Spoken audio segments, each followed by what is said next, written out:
Cool. And here we are. We are live. Thank you very much, everyone who is joining us. I noticed that we just had a new follower as I turned the stream live. So Gregory Waggle, if you're watching now, thank you very much for following. We really appreciate it. For those of you who don't know the inside baseball on Twitch, basically, we need followers and we need time in seats in order to progress up the Twitch high score table and thus up the capitalism high score table as well. So Right. as the wise person always says, please like and subscribe. That applies very much to this stream now. I see Adrian B, Matthew Scala, Mov01. Hello to all three of you as well. Welcome. So, this is the part of the stream, if we're following the same format, where we talk shit for an hour. Yeah, absolutely. You did tell me that someone had asked for your thoughts on Swift and that you wanted to save it for the stream. And I've heard a little bit of this, and I think I think the level of spice in your response could be surprising. Maybe not for the reason we were expecting. But yeah, I would like to hear Stephen Baker thoughts on Swift. So and afterwards I want to hear Graham Lee's thoughts on Swift as well, because his thoughts are much more educated and interesting than mine on these kinds of things. But I will flatter me so. I will not spoil it. But four people this week, four different people have asked me, what do you think about Swift? And it could be because maybe they saw that I was doing the stream, maybe I was talking about something else, maybe they just had questions about, languages and stuff, maybe they want to know, maybe they assume that I have opinions about everything, which is surprisingly I do not. But I've been asked, what do I think about Swift? And so for a bit of background, I have shipped apps in Objective-C on a little bit on macOS, a lot on iOS, and in Swift a lot on iOS. At this point, I probably shipped as many features in Swift as I have in Objective-C. And so, and my overall sort of, I guess I will spoil it early, my overall feeling on Swift is that it's perfectly fine and I don't care about it. It doesn't solve, Swift does not solve a single problem that I've ever had with Objective-C. And I think it's worthwhile to approach it from that perspective, because I think a lot of people, okay, let me go back to when Swift was announced, because I was really, really fucking excited about Swift, because Air Force One got on sage and said, we're going to talk about a new programming language.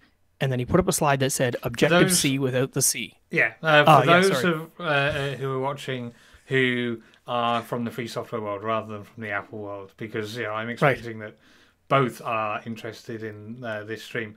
Air Force One is Craig Federighi, who is the Senior Vice President of Software at Apple, I think.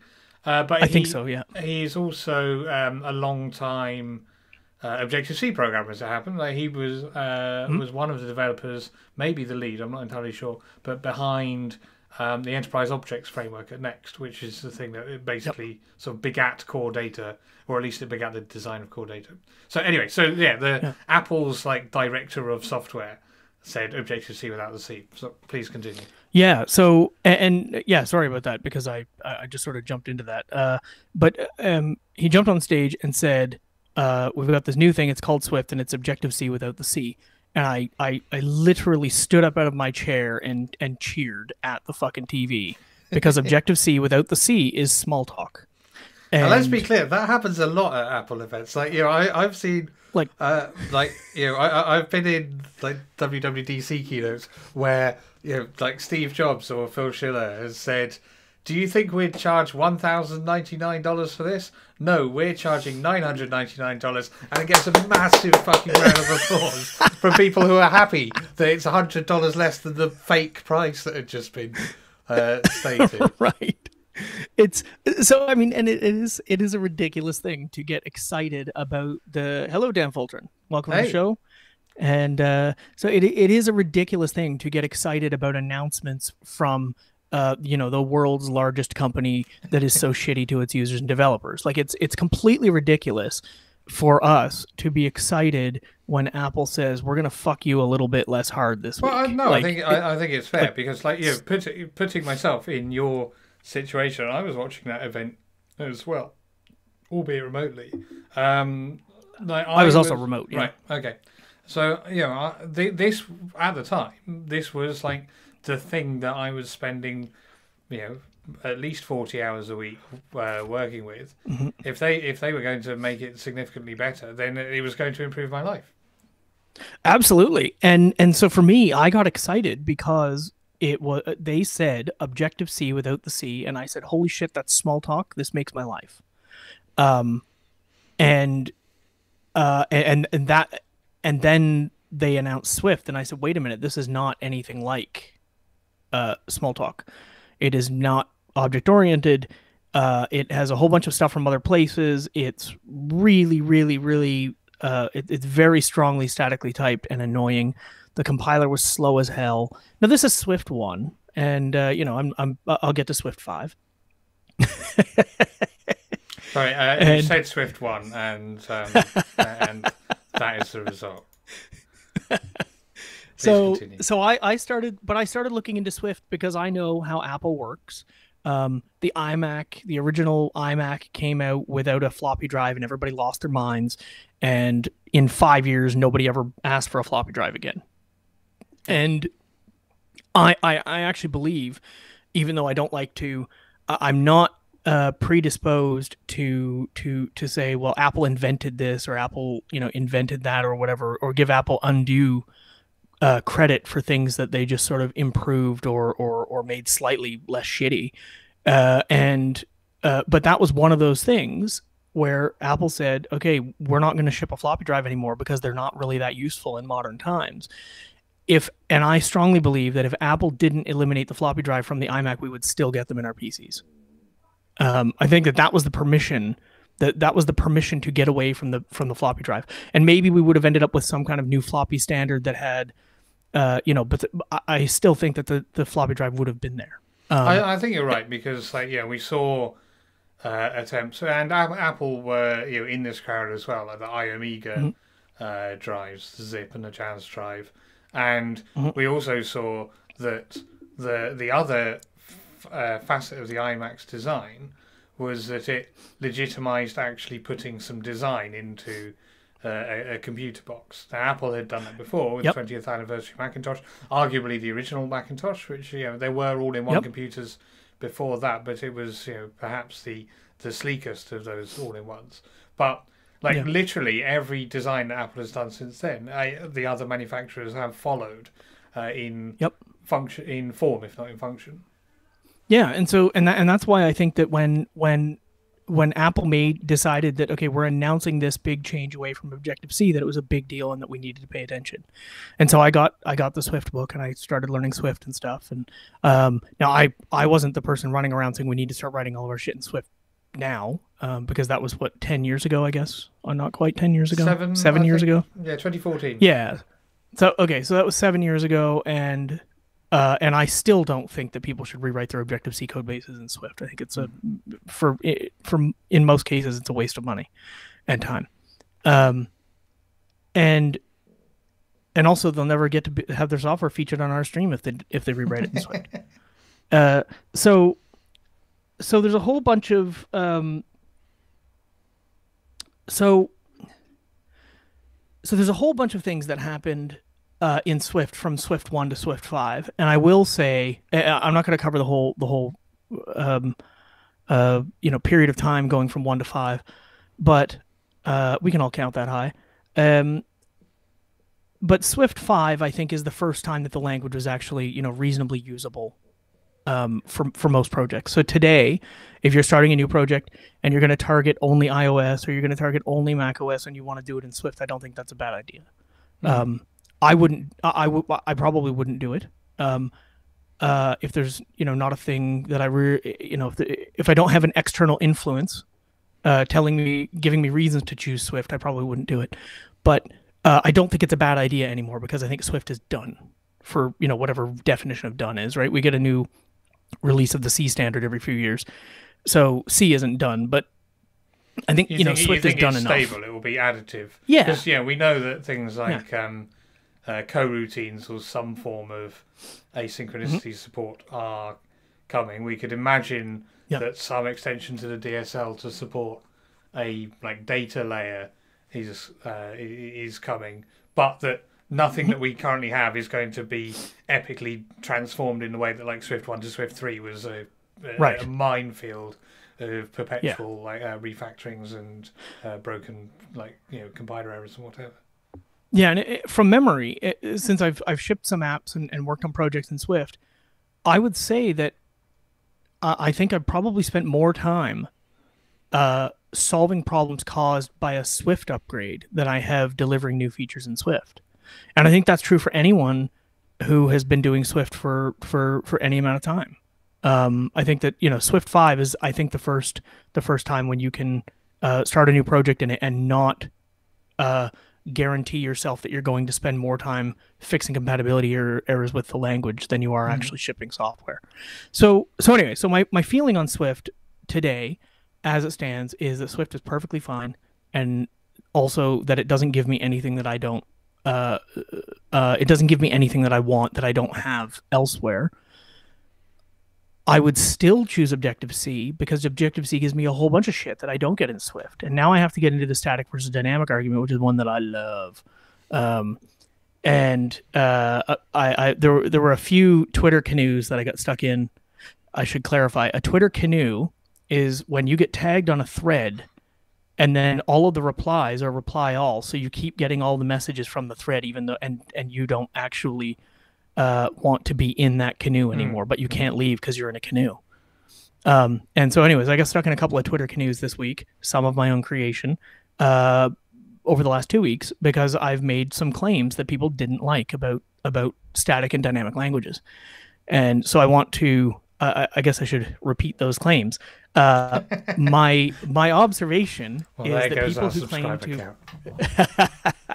My observation is that people who say they prefer static languages often, when asked why, they cite, memory safety and a few other things, and okay, that's fine. But often they say, I get to write fewer tests because the compiler checks a whole bunch of shit for me. And that is blatantly, idiotically, completely false. You do not get to write fewer tests because the compiler is running checks.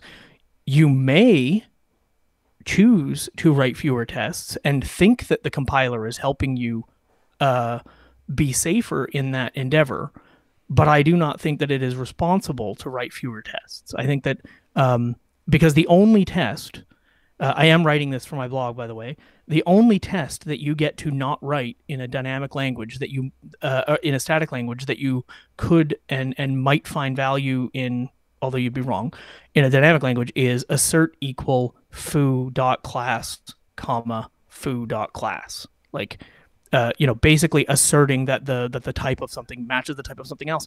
You will never write that test because your test is there to exercise the behavior that your software has. And if you are exercising the behavior that your software has, the type errors, if they exist, will come out. And so for me, and then there's argument, people always throw in, well, that's fine for your good test suites, but what about these bad test suites over here? And I still think that a bad test suite will catch these errors, and when it doesn't, it's telling you about tests you're missing, not that you chose the wrong compiler. And so when I come down to static versus dynamic, I don't get to do less work because I write fewer tests in a dynamic or in a static language, so that is not an appealing factor to me. But I do have to cripple my design in a static language to appease a type system that I don't give a fuck about. And I don't have to cripple my design in a dynamic language. And that's why I prefer dynamic languages and Objective-C. One last point is, and this one always comes out, people will always say, static languages allow you to have refactoring and code analysis. Yeah, I've had And that. I love this I've been one on that canoe, I because think is the phrase. refactoring and code analysis tools were invented in dynamic languages. And so you do not get, if you get more of them in a static language, it's because the people are focusing on making them for static languages. Yeah. And it's also not true. You can download from JetBrains, you can download IntelliJ or AppCode if you're doing AppKit or iOS projects. And in static languages, it gives you full static analysis and code navigation. And you can also download RubyMine, which is basically the same thing, but for Ruby. And you get full static analysis and code completion. There are a few situations where RubyMine doesn't know how to figure out what the kind of a thing is, but it's analyzed the whole code base, and it can tell you, well, it must be one of these three things because you're calling these methods on it. And so it can figure out a hell of a lot of stuff. The one difference between dynamic and static languages in this regard is that dynamic languages work best when you're in a runtime environment. And so, obviously, like Smalltalk. I think I agree with that. A lot of things that appear to be limitations of like Objective-C or Cocoa are actually limitations of compiling stuff. And the same goes with Java as well. Like a lot of the reflective things I want to do with Java, I can't because I need to be able to supply a compiled method to to the reflection or to the class loader, and I don't have one because I don't live in the compiler. I don't have the compiler in my runtime. Right, and I think that the limitation of a language like Objective-C and Ruby to a slightly lesser extent is that you're not always at runtime. And so if I could take a Rails console and connect it to a running Rails application, and there are tools that try to give you this, and inspect a request as it comes in and do runtime introspection on it, I can answer the question that static language, I call them type supremacists, the people who are very strongly opinionated about, positively about static languages. So the type supremacists always say, but how do I know what kind of thing a foo is and what messages I can send to it? Although they never say, they say which functions can I call on it, and my answer is always ask it. It knows what type it is, so just ask it. And if you're not, if you're separating the coding from the runtime environment, that feedback loop is a lot longer. But it's still possible. It's still possible for me to take a thing in Objective-C and just nslog what kind of thing it is and what it has and ask it questions. It's possible to do that in a debugger as well. So I think that we've lost something by doing development in in Objective-C, we do development at development time and we do running at runtime. And those are separate processes. And that is a deficiency of Objective-C, but it would have been a lot less work and time and effort spent by Apple to make Objective-C a runtime language than it would, than they spent, making Swift, which is, it's a nice language when you compare it to other things, but it just was unnecessary in my opinion. Because there are so many languages just like it. I mean, anybody who's written Kotlin and Swift get confused over which one they're using sometimes. They're so similar. And we have so many languages that have these things. Did we need another one? And then also, finally, my main problem with using Swift day to day is that in Swift, you're using basically a statically typed functional language to interact with dynamic object-oriented APIs, and that's a recipe for disaster. Because in Objective-C, you're using dynamic object-oriented APIs from a dynamic object-oriented language and environment, and in Swift, you're going the other way, and that makes using Swift really, really frustrating and hard, and it makes it hard to reason about, Graham. I know that is one of your favorite phrases. So thank you for sharing your reasoning about code with us. So I want to hear about your opinions on Swift. Okay, I think I'm vaguely, vaguely is the wrong word, broadly in agreement with you. I have some slightly different observations and came at it from some slightly different reasons. But on the main, Swift solves problems that people who are not me have. which I am fine with them using to solve those problems, and I don't feel the need to use it to solve those problems. Um,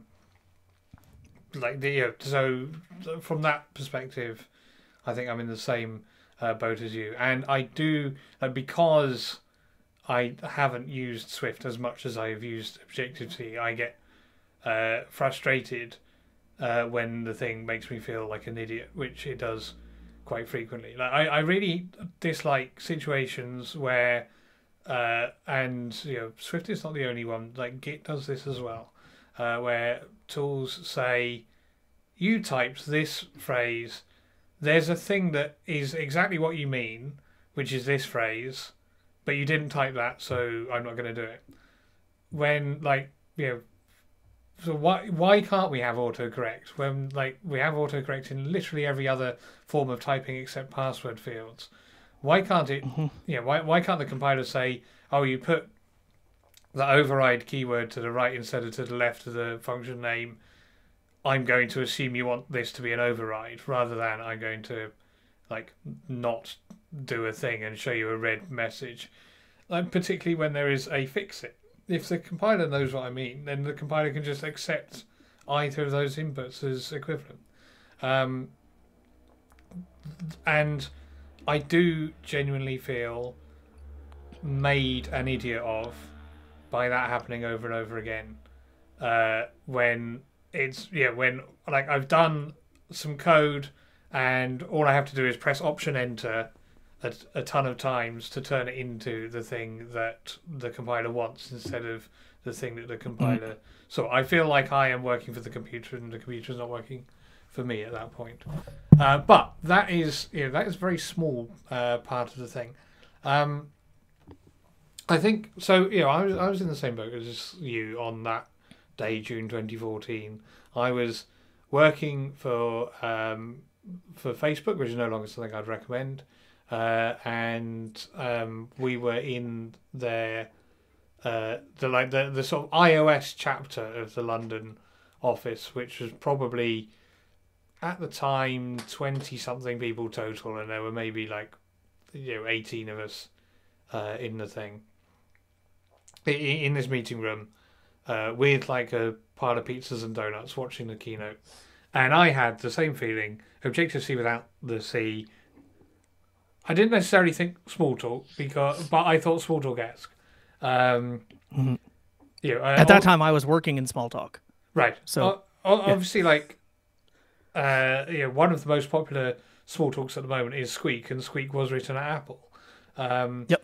And so they have got priors with it, and also, what I thought was back when WebObjects 4 was a thing, when WebObjects was still written in Objective-C, Next had this language called WebScript, which was Objective-C without the C.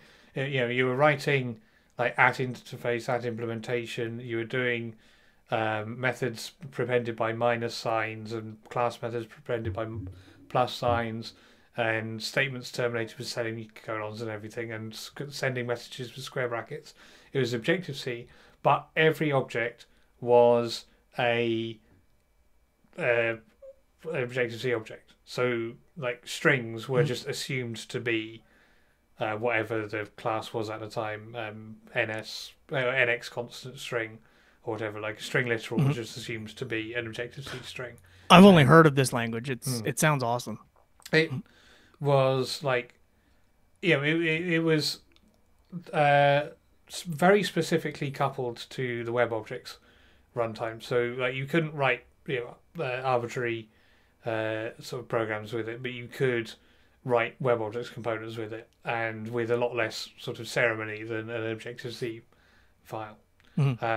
Numbers were NS numbers. I imagine it was NS string and NS number, because if you've got WebObjects and you've got EOF, so you probably had Foundation at that point as well. Anyway, I'm digressing. Apple had experience of doing these languages from this sort of Smalltalk stable, and like you, I saw a thing that was more like C++ without the plus. Yep.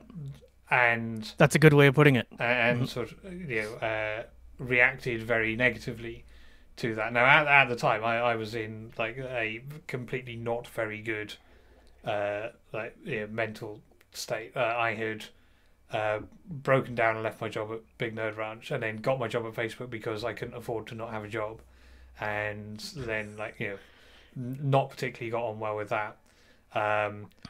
Was like shortly to get divorced and have to move out of my house, and a load of stuff that kind of went around that, including the financial troubles you get into around such big life upheavals. Life was not fun, Despite that, you still had really good intuition about how not revolutionary Swift was. What I had was a very, very ready willingness to blame somebody else for all of my problems, and so I was not like really engaging with the developer community or with work in general really, and Apple gave me this reason to do that. They've built this programming language I'm not interested in, and and therefore what I want from this industry, which is evidently like the correct thing, and what Apple, this mere $1 trillion company who invented the industry, want from it is a different thing, and therefore the entire of this edifice is built on lies. And it took me a long time to get out of that mindset, and I wouldn't say that I'm in. I would say I'm in a better place now than I was then. Definitely. But I wouldn't say I am in the happy place now. I definitely don't feel like I'm a member of a community in software engineering to the extent that I will find mutual goals with members of that community and go out and pursue them just because they seem like the right thing to do. I mean, we've got our 2 streams. That is pretty much the only new project I've started with anybody else in 3 or 4 years. No, longer than that. Probably in the 7 years since the Swift lifespan that we're talking about. But what I have been able to do is to sort of see other people's perspectives on it and try to understand, well, if Swift isn't for me, then who is it for? And what I remember of this period in Apple's development was on the one hand, the iPhone and then the iPad were so successful that if Apple had said, right, if you want to get your app on the store, then punch out your Fortran on these IBM cards and mail the IBM cards to number 3 Infinite Loop Jupyter, and we will review them and reject them if there's any hanging chads, and otherwise you'll get your app on the store. And people would have done it because there was so much of a buzz around what turned out to be a gold rush in definitely in the case of the iPhone. But there was genuine excitement about this new platform, and people were willing to do it. But that a lot of people coming to the platform really hated Objective-C, and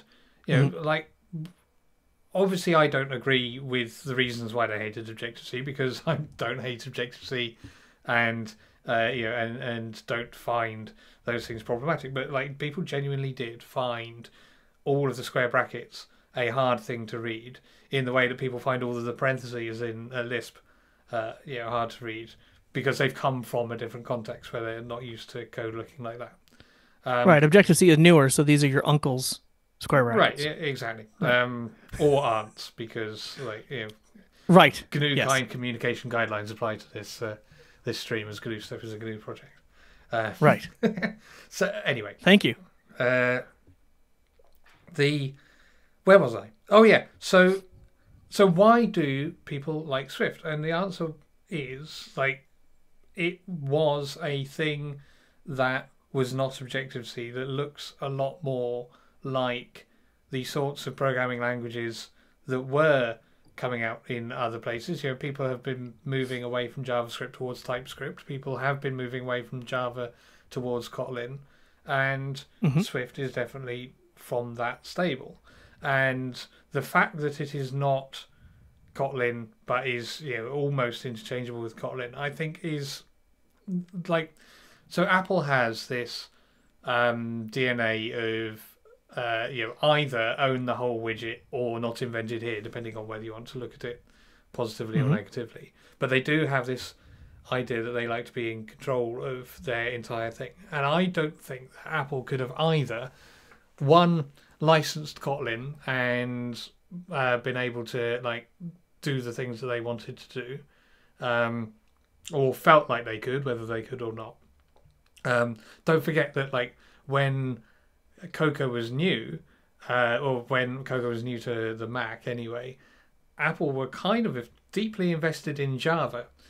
Now, that would have stuck them on the back of a very big purchase order from Larry Ellison, or check, a payment demand from Larry Ellison, had they stuck on Java for for a decade after the launch of macOS 10. So it turns out that like moving to Objective C, or moving the development community away from Java and onto Objective C, was a good strategic move for Apple. I don't think that they would allow someone else that much control over their platform experience again. They also probably couldn't have bought JetBrains without annoying like a massive subset of the developer community, and thus losing a ton of goodwill. I remember this was a discussion that came up when because Facebook wrote a couple of IDEs. One was a like PHP web app, and one was a Nuclide, the Atom-based thing. And obviously there were internal discussions about like, well, it's only going to cost us like 1-2 billion to buy JetBrains. Why do we do that? They didn't believe that they could support the existing JetBrains customers and and the existing products, and give the community the the time and the attention that it needed. And so they would have got an internal tool and like turned the developer community against themselves. I think the same would have been true for Apple. They would have had to integrate Xcode and this like collection of JetBrains stuff. The JetBrains stuff all being on the JVM, the Xcode stuff all being in like automatically either manual or Arc Objective C, with like the weird port to garbage collected Objective C from Xcode 4 having presumably left some warts around as well. That would have been a very difficult proposition for them. So I think that the only thing they could do is to move forward was to do their own thing.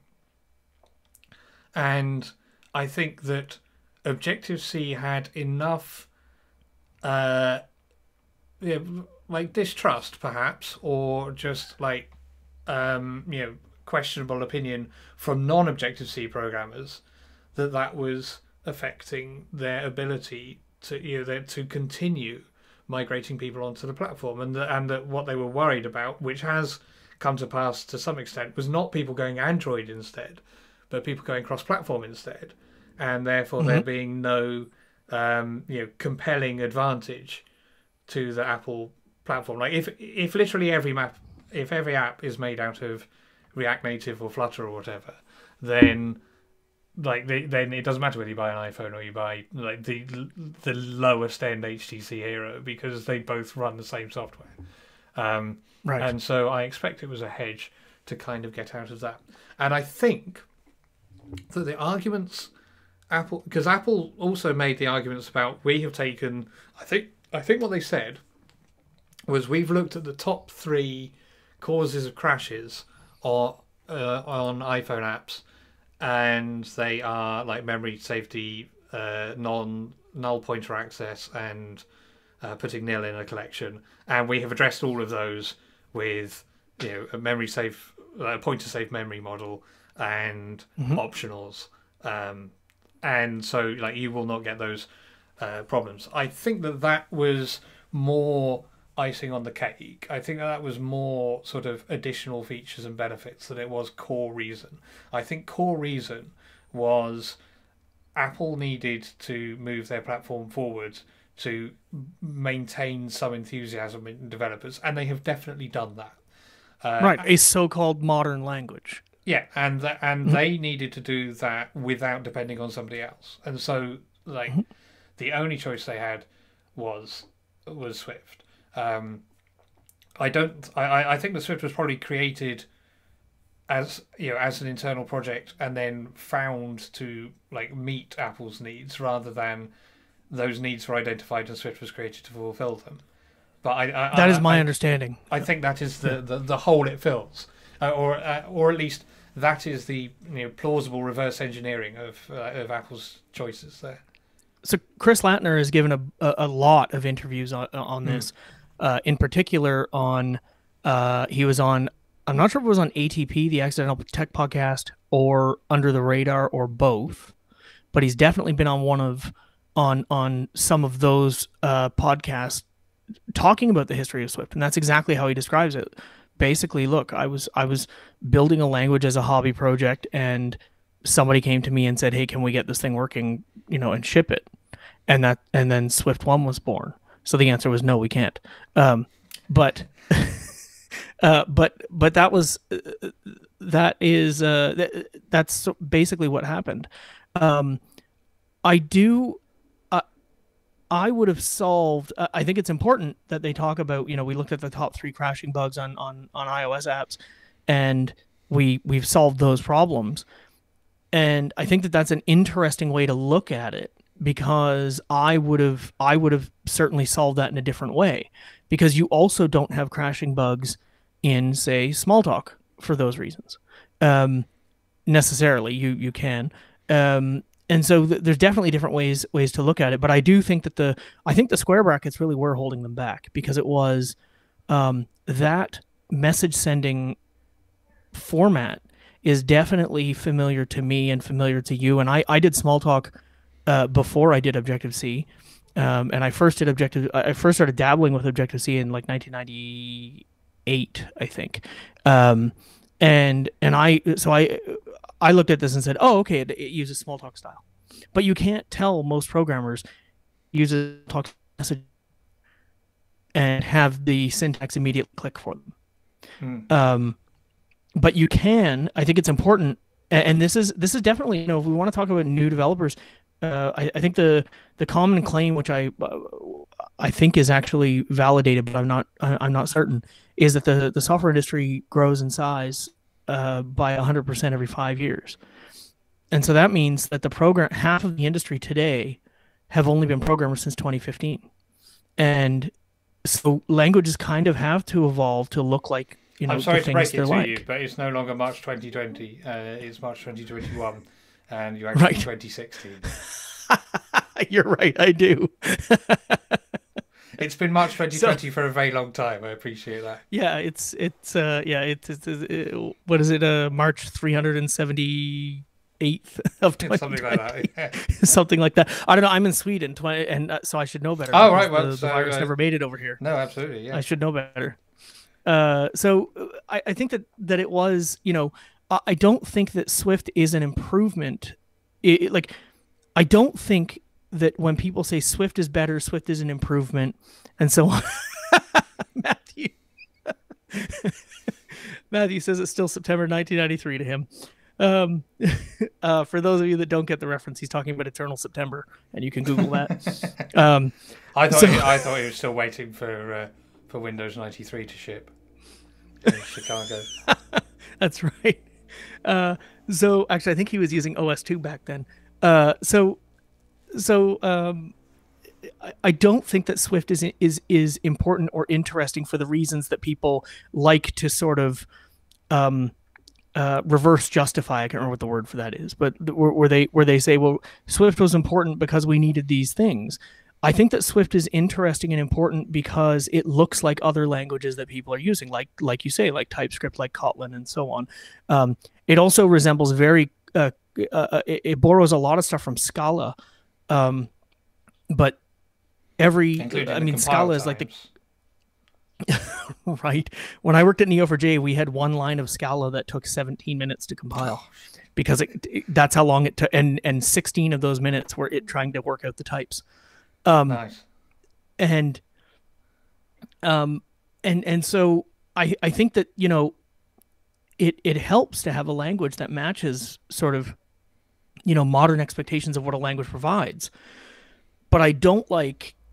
For me, it's always about the lie. I don't like the lie. I don't like the lie that static languages are better because you don't have to write as many tests. I don't like the lie that this is important because of that. And there are cool language features in Swift. Dan Fultron said in chat that there's some neat things you can do with protocols. Definitely. I think Swift enums are really cool. Yeah, I But really like that as sort of a discriminated yeah, union type. Yeah. yeah. But the way I learned about those was when I was working at the bank on the iOS app, I typed out some Objective C and said, "What is the idiomatic Swift way to do this?" Excuse me. And I was taught the enums. Sorry, I was choking on myself there. So that I think that it's important that Swift is sort of seen as modern, and that certainly helps the community. And I also remember from that time there was a lot of excitement because because effectively the community was greenfield as well as the language being new. Like there were a lot of people who were excited to be able to invent the design patterns and the idioms for a new programming language and for a new community of programming languages. That there was there was a long time, maybe even like over a year actually, perhaps 18 months or more, where where every conference stopped being a how do we make awesome products for iPhone users conference, and it started being a what is my incorrect analogy for a monad conference, and literally every Right. talk was an attempt to misexplain monads using poor analogies, and we're, like that community has grown out of that now. But that's another factor, is that people want to get excited about stuff and share stuff, and it's quite hard to be excited and share new things in Objective-C when Marcel Weyer is in the chat and Aaron Hillegas is on the stage in the conference, and these these people who have been in the computer industry for sort of 5 forevers in your terms are still experts at the technology that you're still trying to get to grips with. Yeah, there's an interesting thing that happens in software land where we just forget the history. And I think that we would be a lot further along if we didn't forget so much of the history. You reminded me of a thing actually, because I was going to say this earlier that we have been here before with Apple. Yes. So I have I was looking for it on this shelf, but I think it must be on the shelf in the other room.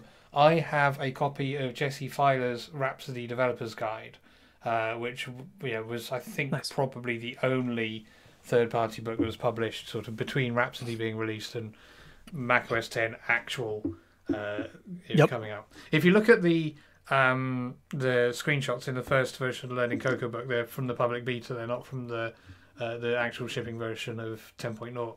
But this one was Rhapsody, and I don't think that Jesse Filer had actually used Rhapsody. I think he had used OpenStep and had just written a book with the word Rhapsody on the front instead of the word OpenStep on the front, and had used the architecture diagram of the blue box and the yellow box and the red box, because there was screenshots of the next UI, this thing, and Rhapsody actually had the macOS 8 style Platinum UI. My point is that every API documentation that he gave had 2 forms: the classic Objective-C syntax and the modern Objective-C syntax. And the difference is classic Objective-C syntax has the square brackets around a message send. Modern syntax has object dot selector with all of the bits of the selector concatenated together, open parentheses, argument 1, comma, argument 2, comma, argument 3, close parentheses, semicolon. So modern Objective-C syntax was almost a thing.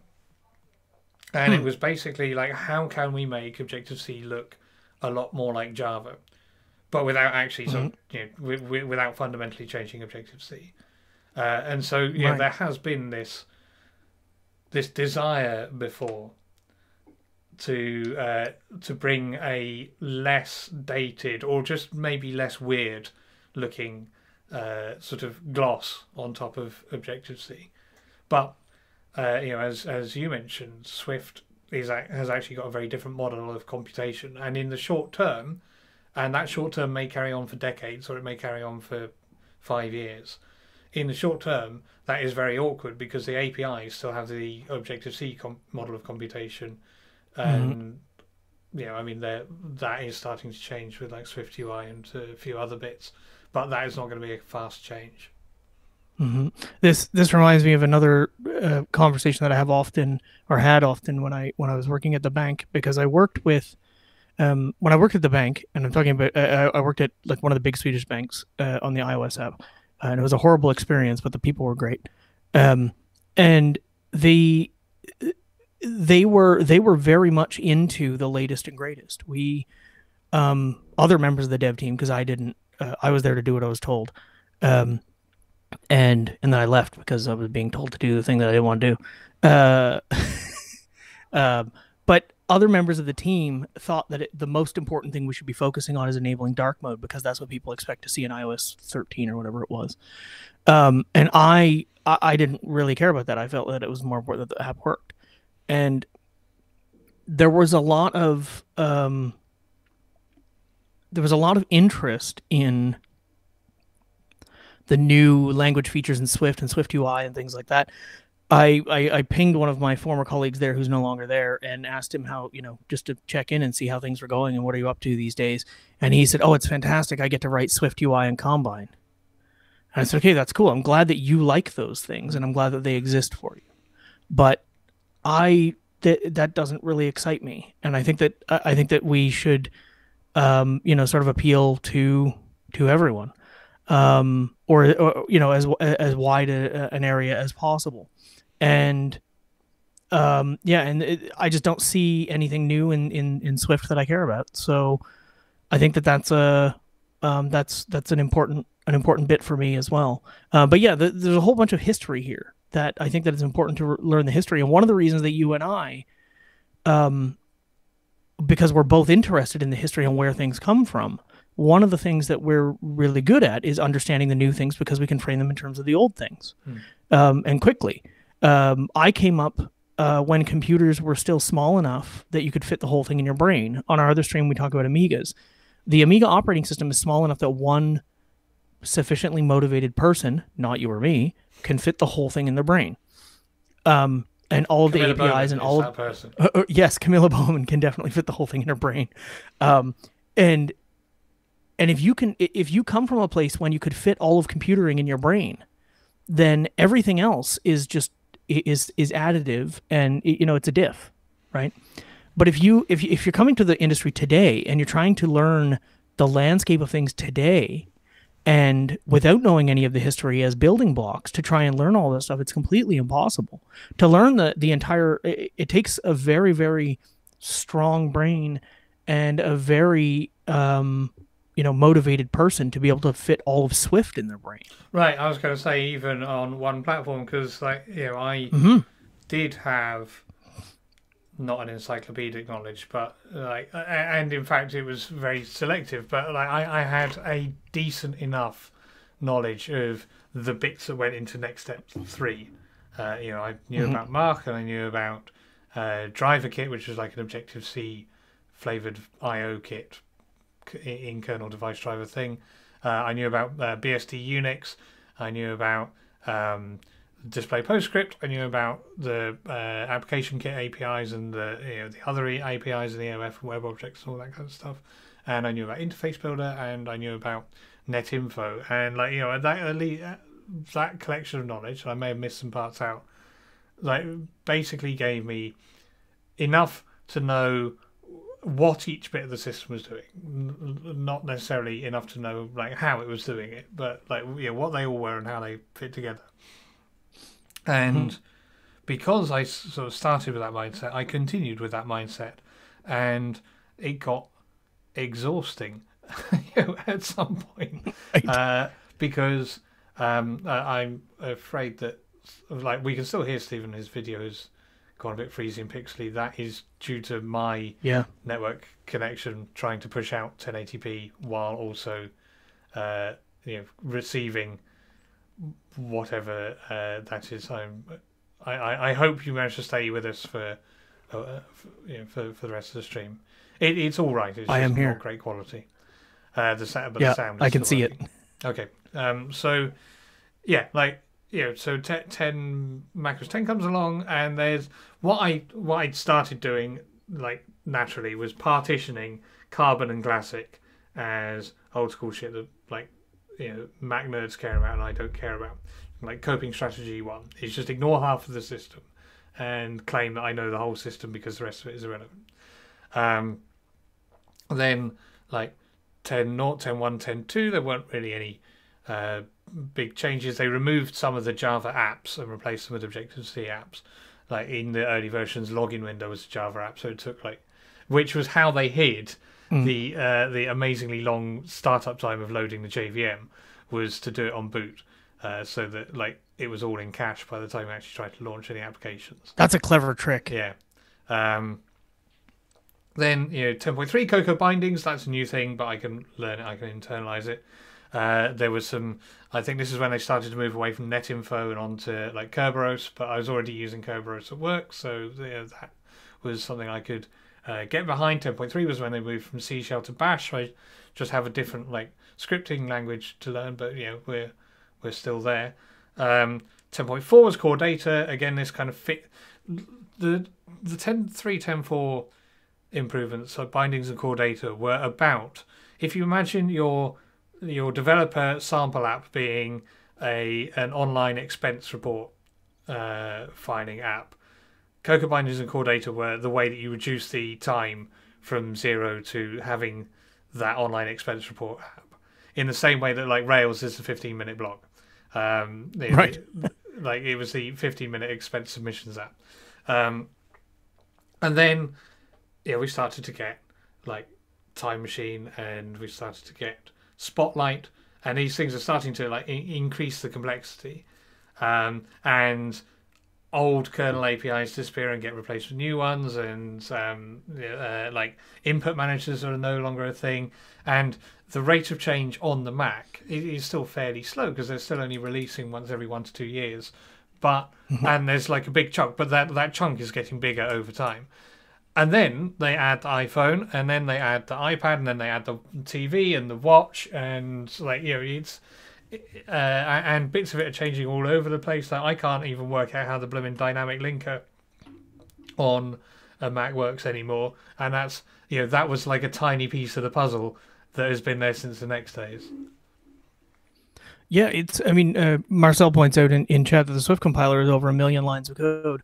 I think that a lot of this also has to do with how we've decided that the software industry needs to get bigger, and we want to make people responsible for small parts of it, and then try to fit the small parts. Oh, this together. is a good communist policy. We're supporting full employment, right? By generating. This is one of the communist principles I do not support, because I do not support full employment in the software industry. But I think it sort of speaks to an acceptance that complexity is inherent and is welcome, and that we should just keep building these massive mounds of shit. Well, it might just be acceptance of the context. Like if like I let's say that there are something like 2 million people in the software industry. In software development. That might be an understatement. That might be the number of people who are in the ACM. Is like 2 million people. Right. Um, but what you can do is find enough problems for those people, and then within 5 years you'll have another 2 million people to solve the extra problems that have been caused. That's actually the cheapest way to do it. It probably is, and also I think that is kind of a thing that we're doing in my consulting work. Most of what I do is doctor, it hurts when I do this. Well, don't do that. That is most of my consulting work is don't do that thing that's causing you pain. Docker, it hurts when I do this. Right. Right. And my advice is don't use Docker. But we also see this kind of explosion of complexity. You wrote an article about this years ago that I don't remember the name of, where you talked about, when I want to start with a problem, I start with all of this history of Unix and all of this history of this kernel and all this history. And I think about that a lot because... And in the end, there will be the command line is what it was called. Yes. And that is... That's a thing that I think we would sort of benefit from. Is I'm totally okay if we say, okay, we're going to throw away Objective-C and all the libraries and start from scratch with something else. But I think that one of the pain points in Swift actually is what I said before, that we're still calling dynamic OO libraries from a static functional language, and that's causing a shit ton of problems. And it's those kinds of things that make this often really painful. And so that is another one of the reasons why I have a preference for Objective-C, because all the libraries are in Objective-C. The things that I want to use are in Objective-C. If I'm doing a modern web app, I immediately reach for ReadKit, or would have. I haven't done one recently. If I'm doing a mobile app and I want to talk to an API, I would reach for, I think it's called ReadKit, which is the Objective-C thing that knows how to speak REST and JSON XML. That didn't work with Swift until Swift 4. And so people ended up reinventing the whole world around REST and JSON parsing and XML and all that stuff.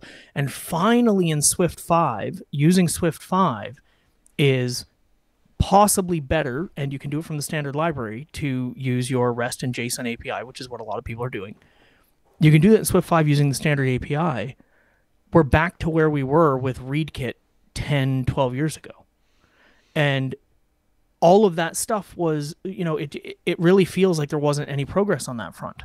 I think there's an extent to which, Apple are showing they're working in public, which is actually a good thing and a surprising thing for those of us who were around Apple before. When I talk about sort of seeing 10.4 or 10.5 macOS 10 for the first time, I'm talking at WWDC, where you wouldn't even be you would be given a schedule that had gaps in the schedule because they didn't want to tell you what the titles of the talks were until after the Developer State of the Union, because they didn't want you to know what technologies were coming until Bertrand Soleil at the time, who was then the senior vice president of software, had actually told you that they existed. You would just get these big grey gaps in the middle of the timetable, and for that company, redacted. Yeah, for that company to have it promised to open source a compiler is one thing, but they promised to open the FaceTime specification, and I'm still waiting. But for them to have followed through on it, for them to have implemented, and it took time to get it right, but for them to have implemented a functional community feedback and evolution procedure is amazing.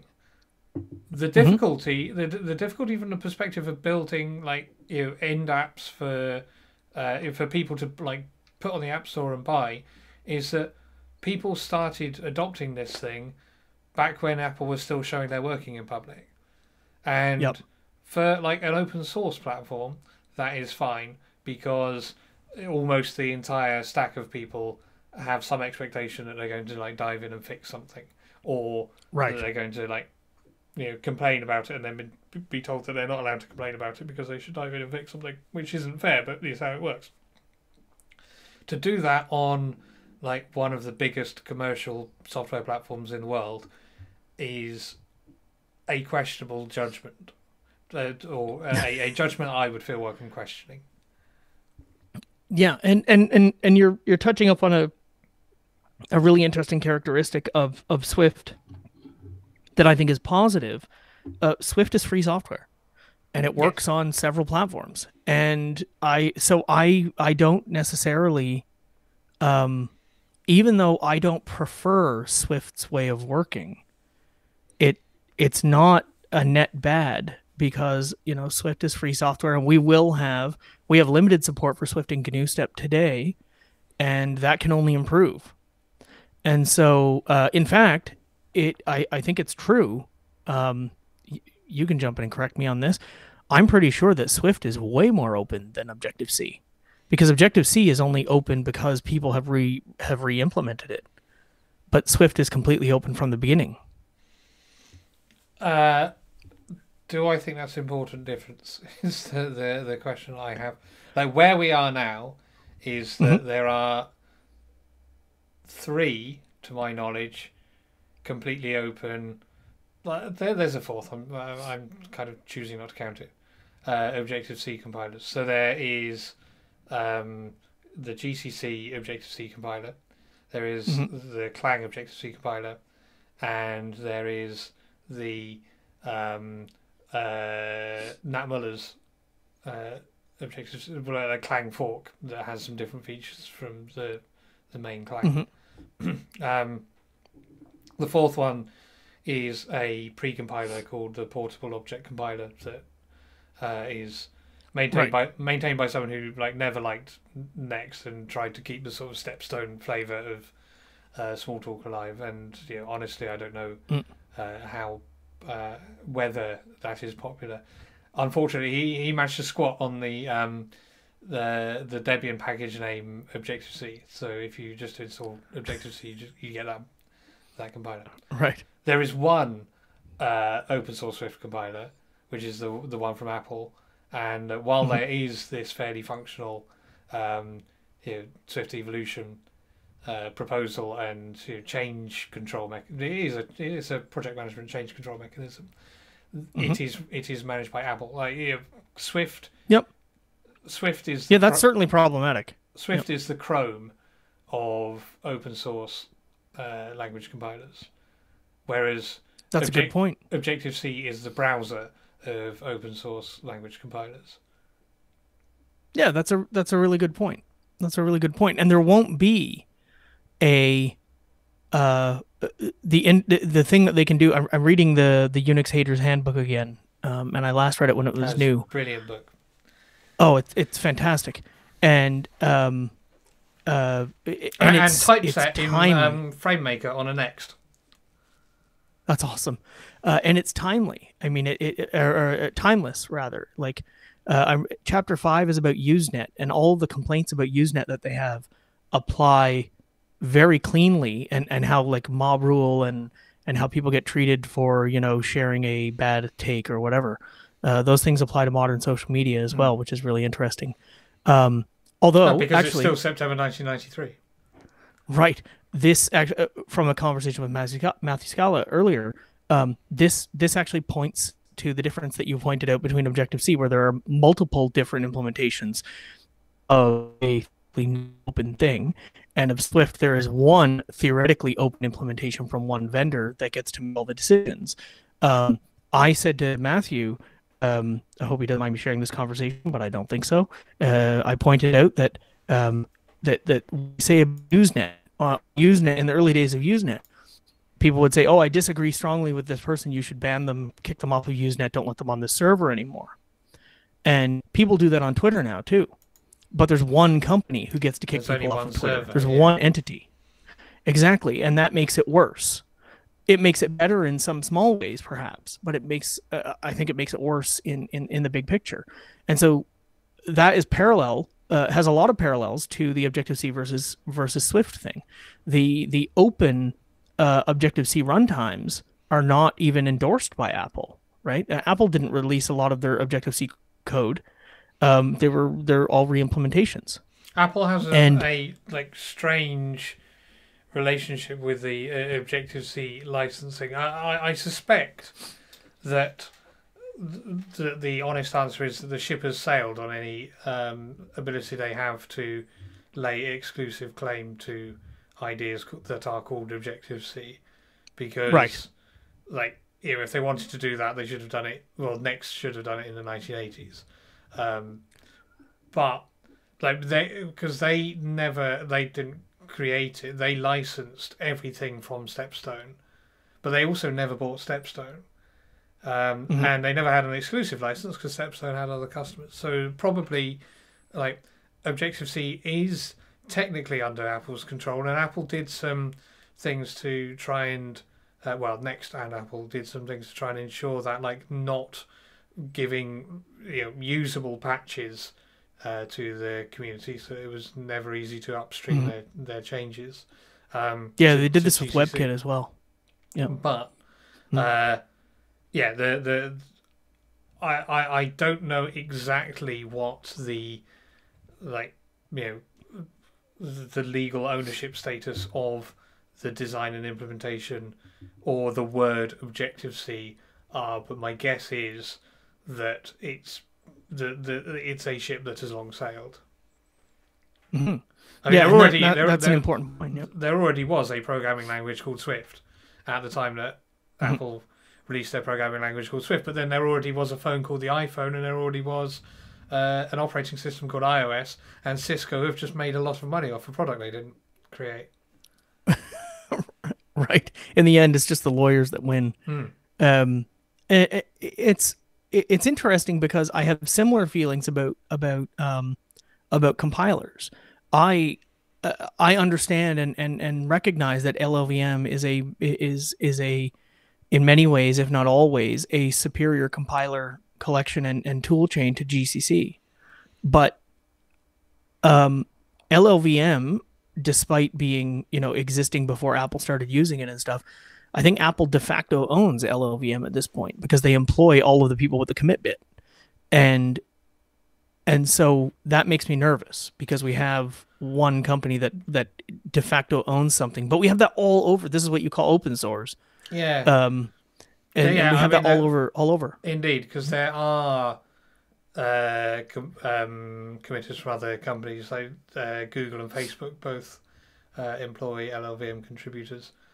For example. Okay. But it is very much a one of those sort of Silicon Valley capital open source projects, and I think was deliberately adopted because of the allergy that those organisations have to the GPL version 3 and its patents clause. And so... That's funny, they don't have the same allergy to Europe. And I wish they would develop it. Europe has money and Richard Stallman doesn't. I think that's probably the difference. Right.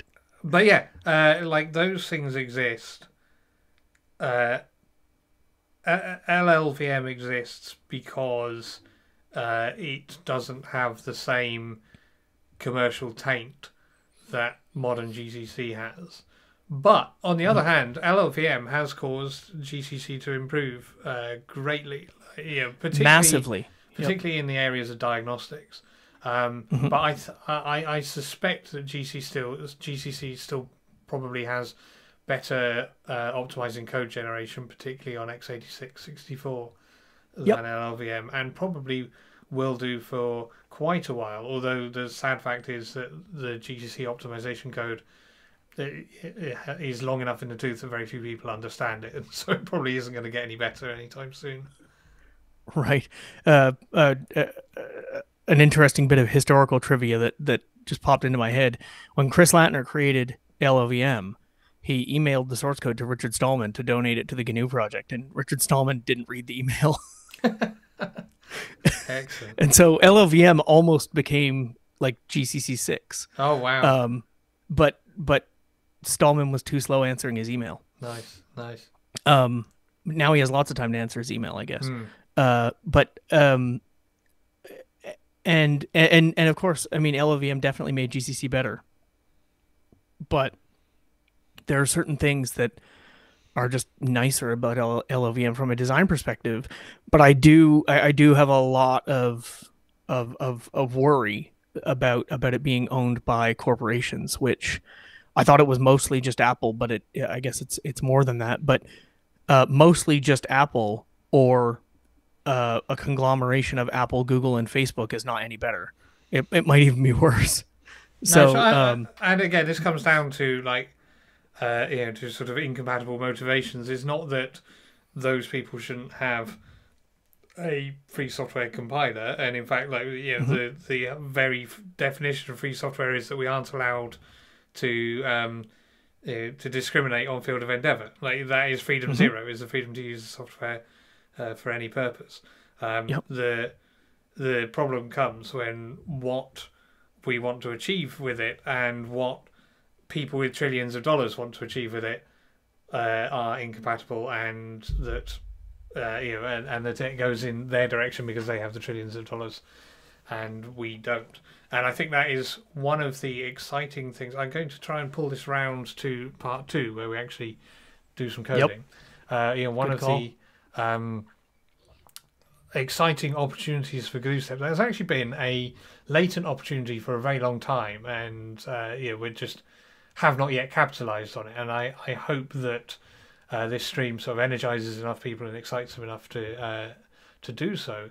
Is that when everyone starts, when all the big corporations start sort of going off in like Swift land, but it doesn't mean Objective C stops existing. It doesn't mean that Cocoa stops existing. It doesn't mean that these like frameworks and tools that we enjoy using and enjoy working with software that has been created using them, they still exist, and they then become like our sort of common property again because they aren't being pulled in the direction of the $1 trillion. It would be nice to see somebody other than Apple use Swift for their shit that's not on an Apple platform. I think that would be a good step in that direction. But I think that GNU Step is and Objective C and Cocoa are as good as they ever were and can only get better. And that's a really important point and a good one to make because we are over time on the talking shit section. Yeah, Um, but I thought I had a lot less shit to talk about how indifferent I am about Swift because my one word opinion on Swift is indifference. I hate other things. I hate JavaScript, but not the programmers. I hate the community. Um, or sorry, not the language. I hate the programmers. So, but I'm completely indifferent about Swift. Um, and I'm not indifferent about Objective C, and so I would like to see it grow and change, and that's why we're here. right, I'm going to do the transition. That was a neat hand animation I you installed. I need to buy a second camera, but I'm on an M1 Mac Mini, and it actually starts crapping out if I plug too many things into the USB, so that might not be an option. So we, I had to phone Apple support, or they had to call me back, and because the thing would only start up for like 10 seconds, and it would just screen would go dark and it would reboot. So this guy and Apple have some pretty fantastic remote like debugging tools for if you're on iCloud and you grant them permission, and there's very sort of what appears to be safe and I assume might be safe workflow where you get this notification pop up on all of your devices that someone from Apple support would like to remote in, and you approve it on the target device, and then they can do screen sharing and get diagnostics out and stuff. But because the Mac wouldn't stay up for long enough for him to do that, he asked me to remote him into my phone and then launch a camera app, and then I've got one of those jobby Gorilla Pods here, and so I stuck the thing on a tripod and just pointed it at the screen to demonstrate what was going on this Mac. And it turned out that the collection of USB devices I have, which I also use in an Intel NUC for the DOS Amiga to stream, and I use in a MacBook Pro, which is currently not being used, draws too much power from the M1 Mac Mini, and it shuts itself down. That's amazing. I bet a powered USB hub would solve that problem. It is a powered USB hub. No, I mean an additional one to give more power. I see what you mean. Okay, right. Well, but all of the devices were plugged in to that powered hub, so I don't understand why why that would cause the voltage drop on the computer anyway. It should only be talking. That is weird. The USB protocol over the USB wire. It's courage, Graham. Only Apple can do this. Right. So, message in chat that Stepstone were eventually bought by Apple, but I don't remember that being. I did not. I also don't remember that. I'm going to look up. I'm going to do what we all do when we're researching, which is. No, according to Wikipedia, Next acquired the Objective-C trademarks and rights from Stepstone. Stepstone licensed back from Next the right to continue selling their Objective-C based products. Apple Computer acquired Next, but the US software company Stepstone appears to have gone out of business in the early 2000s.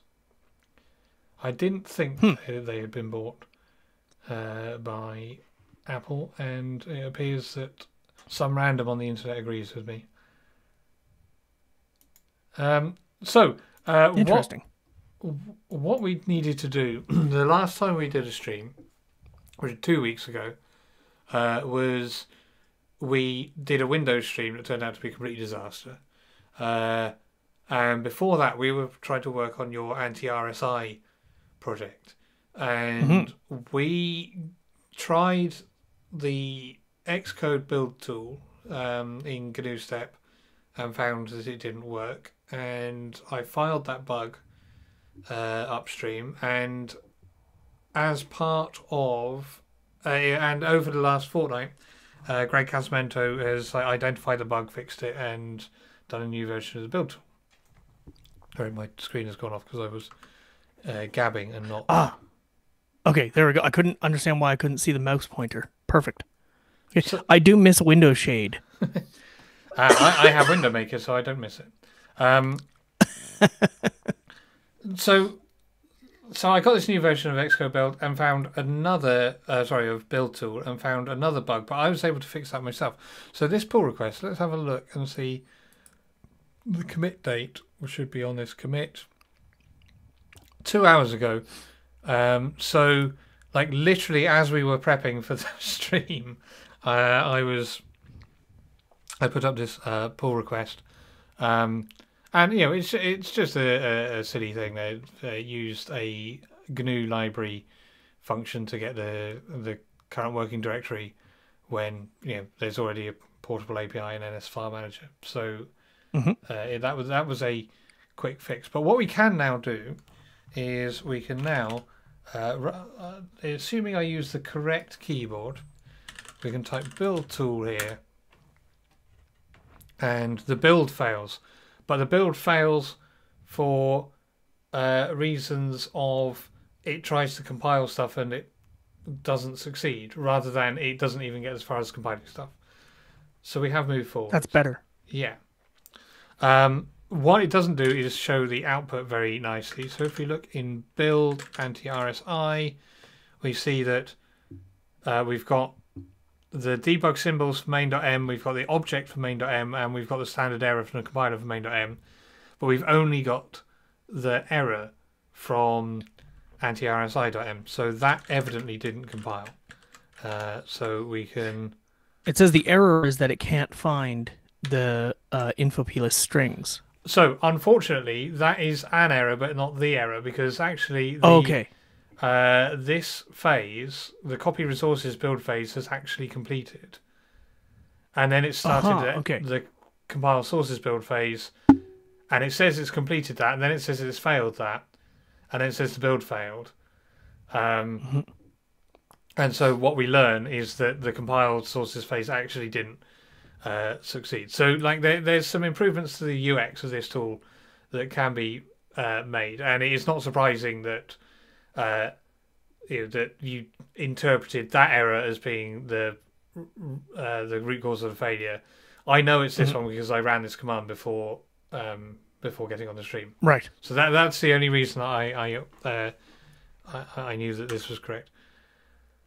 And so here we have That. Yep. it includes application services.h. Now, if I remember rightly, you put up a pull request for that. Do you want to? I did. So SR Baker. So SR Baker anti-RSI, and I am in another window going to make sure that you have access to that repo so that we can talk about the pull request that I opened, and then we can merge it. Okay, from nice. this computer. So I'm just gonna go and look at the settings on that repo and make you a member.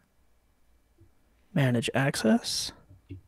Okay, well, while you're doing that, I'm going to bring up the change so that when you get back, oh, look, it fits on one page. That's nice. So when you get back, you can talk us through this change here. Okay, and so you have a pending invite if you look at your GitHub. Sweet. Okay, thank you. All right, now you talk about the diff while I will accept do that invitation. So the problem that we had is in anti-RSI, and we talked about this before. Anti-RSI is a tool that counts down a set period of time and tells you to take a break. It's counting while the mouse or while input is happening, so that if you walk away from your computer, it's not counting down and telling you to take a break. And I believe the default is like you have to take a break every minute or something like that. And you have to take a 13-second break every minute. What it does, it pops up the window and it steals focus from all other applications. And you have to stop touching the input for the counter to count down. What we want to do, because we're stealing focus, is we want in certain circumstances when the configuration option is set, we want to store what application were you using before anti-RSI popped up the break window, and restore that to the front after the break is over. And so in anti-RSI, which was a Mac app that we're working to port, it used some inbuilt stuff in application services in Mac OS, which we do not have access to under GNU Step. And it stores the process serial number, which is a type that does not exist in GNU Step or on anything other than Mac OS. And it uses that to store which application was in the end. So if you look here on line 545, where the mouse is, we've removed the process serial number, and we've replaced it with a PID-T of the frontmost application process identifier. And so we're just going to store the PID of the application that was in focus before the break started. And then where there was some magic here to get the process serial number and so on. And then we used to call set front process at the end of the break. And what we want to use instead is a portable library, which you will see this repeatedly, as you saw in Graham's pull request. He was using a portable library instead of a GNU built-in to get it to work better on FreeBSD, or work at all on FreeBSD. And here we want this to work on GNU Step as well as on Mac OS. And so we want to use the NS Running Application API. So we take NS Running Application called frontmost app, and we get the running application with process identifier, and we use the process identifier. And then which we've stored the frontmost process identifier down here on line 563, and we get that from NS Workspace, which is an API that is or should be available in GNU Step and is a portable library.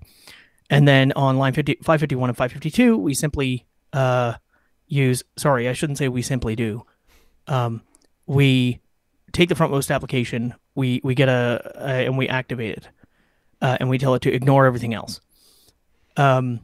This will do the correct thing, even in the case of frontmost app having been killed or whatever, because when you call activate with options on frontmost app, which is nil at that point, it will do nothing in Objective-C. So that really helps. So actually, we can still merge this, but this bit of that extra double and, unless you want to fix it and push up, Graham, that extra double and is not needed. Oh yeah, we can probably edit it right in line, can't we? Yeah, I don't know about from this view, but probably from somewhere in the not in the file view of the file view from the pull request. Yeah. Yeah. So we're just moving a non-portable API to a portable API so that it will build on and run on GNU Step. Yeah. Now, I've got a feeling that can I even? I can't even edit from here, can I? That's okay. We can merge it and put up another change if we need to. Oh, I can merge it and then I can just edit it in place in master. There we go. No, I want the I think the conversation view is where you can merge. There we go. And you have a merge button. Nice. Okay, cool. So now it's merged. I'm going to delete the branch. So I did look at the implementation of NS running application in GNU Step, and it exists, and the header file exists, and all of the methods are empty. So, and that kind of makes sense in this case because there are interesting questions over what is a running application if you're in GNU Step on, say, Windows. Is it all of the other GNU Step apps, or is it all Windows apps, whether they're Win32 or .NET or GNU Step or KDE or whatever, and also on on a Unix desktop are like all GNU Step apps or all GNU Step and all other X apps and all Wayland apps in my session and in other sessions owned by my user, which of these count as running applications. So it's kind of reasonable for that to not actually be not actually be implemented just because it's going to be a hard problem to solve and you'd rather let people port their software. Do you remember what line number? You're looking for approximately around 550. 550, okay. Oh, yeah. Yeah, so there. But I need to be in the other view to edit that anyway, so that was a waste of time. Yeah, no, I mean, we have talked before about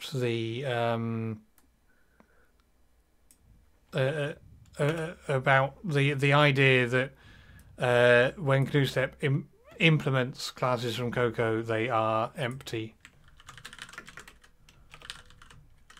Yeah, they have empty implementations. Yeah, and in this case, it's good because we want a different implementation of NS running application, first of all, on every platform. But also, if you look at how, for instance, Window Maker does window management, it doesn't do application management, but Unity and Ubuntu does application management, and so does GNOME. And so you might want different implementations of this. And so it does make sense in this implementation.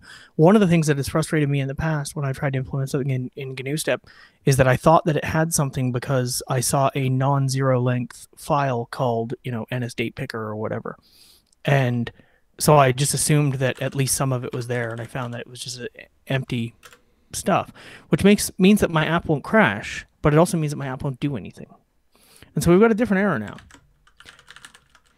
Yeah, so in cases where like there is evident behaviour, I think it's a bit. Oh, there's a lot of errors now.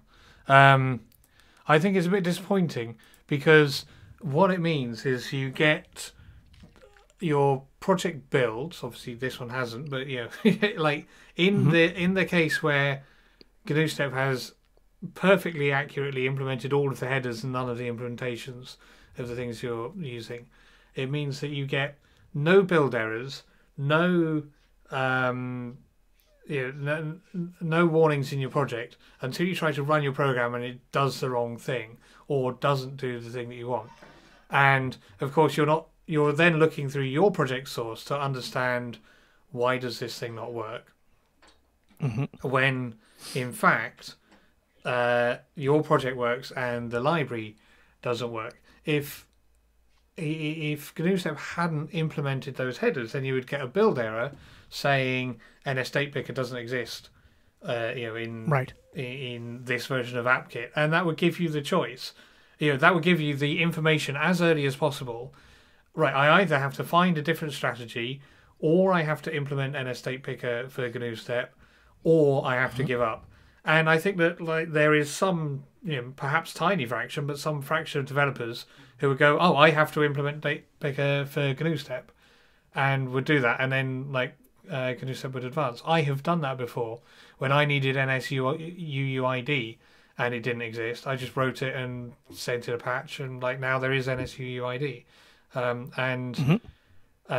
Getting to runtime and then getting frustrated that your thing doesn't work properly on GNU Step is probably not the best experience. It might be more useful if those empty header files would nsdebug log, we're using stubs for this. It's not implemented. That might help. So this error that we're looking at right now is an expected one, because anti-RSI. This is something that we identified in the stream where we looked at it. CF time interval does not exist in GNU Step and it's not likely to expect it to exist, and so we do need to do some porting work to anti-RSI to make it use NS time interval instead.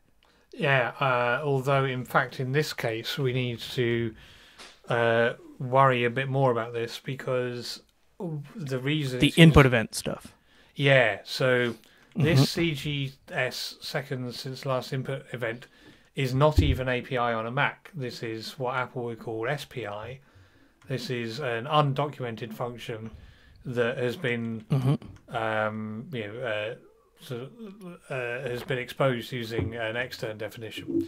And what it does is it lets an application work out when the last time anything, presumably in the Windows Server context, received an event. Not only itself, but all events on that login session on that Mac. Now, so if we want to carry on, go ahead. Yes, we are not going to be able to do that in a portable way, because we would need to do one implementation for X, one implementation for Wayland, one implementation for Windows. We could potentially do the X implementation, on the computer that sat in front of us, but we would definitely not do it in 28 minutes. Right, and I think that there's some research that needs to be done here about what is the documented API for getting input events and things like that, and that may actually not be possible on Mac OS anymore if it ever was. So okay, so this was sort of expected, because I knew that CF time interval was something that doesn't exist on GNU Step and is not likely to, but it is a bigger issue than I'd hoped. Yeah, it's not going to be a global search and replace, because CF time interval and NS time interval are both double. So, if we just needed to change the name, then we would change the name and we would be done. But actually, we need to understand what the code is doing at line 305 and onwards, where it uses CGS seconds since the last input event, and decide whether we need it to be able to do that, and if so,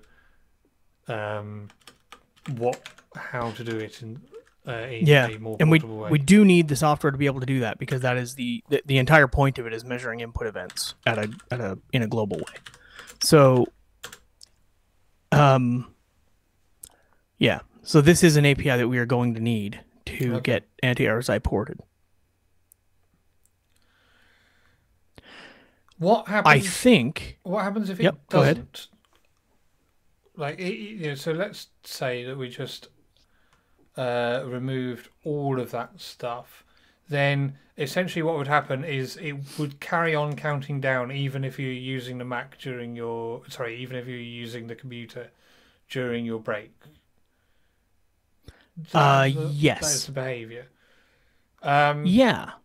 So for a first port, it's a less useful application, but it is not an unuseful application for it to tell you that you should take a break and then not enforce it.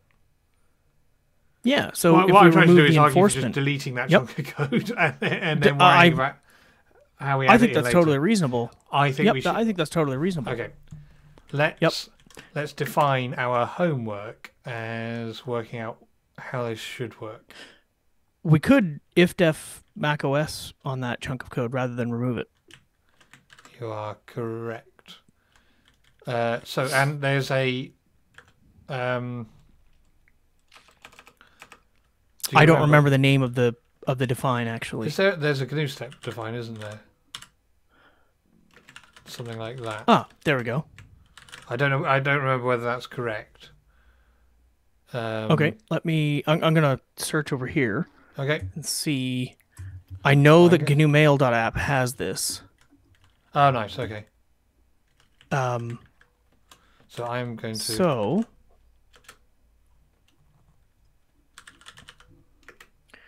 Finding the GNU Mail app source code might be problematic. Oh, I have a tarball.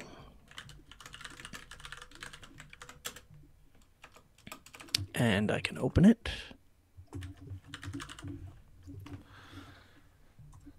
So what I've done for the moment is, if we are on GNU step, set the idle time to 0, which basically means that this condition will never get met, and so it'll.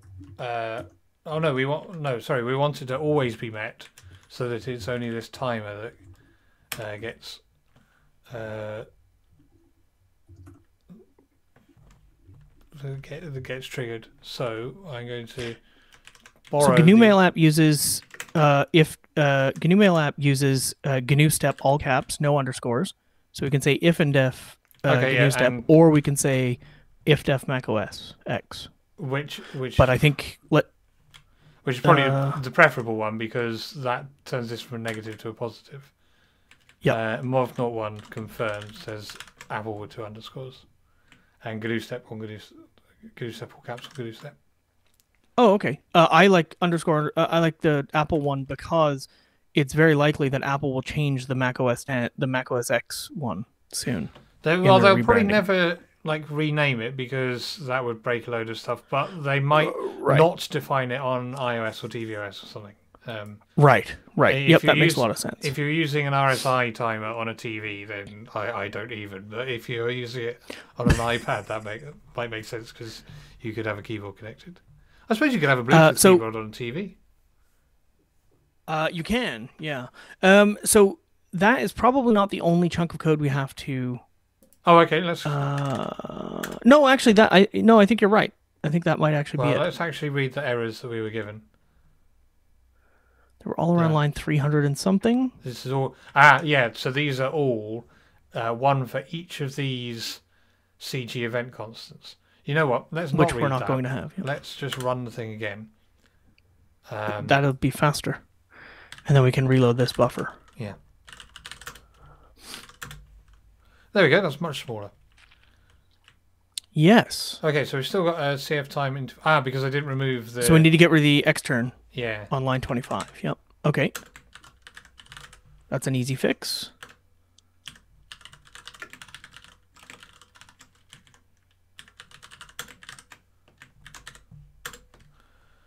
Right. So then that one's done. Most applications are not found on NS Workspace. Okay, that is less good, but we can also. So an important thing that I learned when I was doing this refactoring to NS running application is that this feature is behind a feature flag in the preferences that is off by default. So we could, even though I fixed it so it would build, we could also if-def Apple that as well. Okay, I thought frontmost application was in GNU Step, and I thought I had. Sorry, no, I know I have built latest base and GUI, because we did get NS State Picker, which isn't in the package version. Right. So let's take a look at that, because I would prefer to keep that if possible. Although that is the application switching that won't work anyways. Okay. But I'm going to look through. Actually, if we pull up the source for it, Oh, you're typing it in while I'm searching for it. There we go. Good. Libspace. So I think there was a thing. Yeah, you have to say tree master before you give it a file name, right? Yeah. Right? And then we're looking for NS running application, right? Yeah. Well, okay, so no, there isn't NS running application. Oh. Oh, sorry. NS running application would be in AppKit, maybe.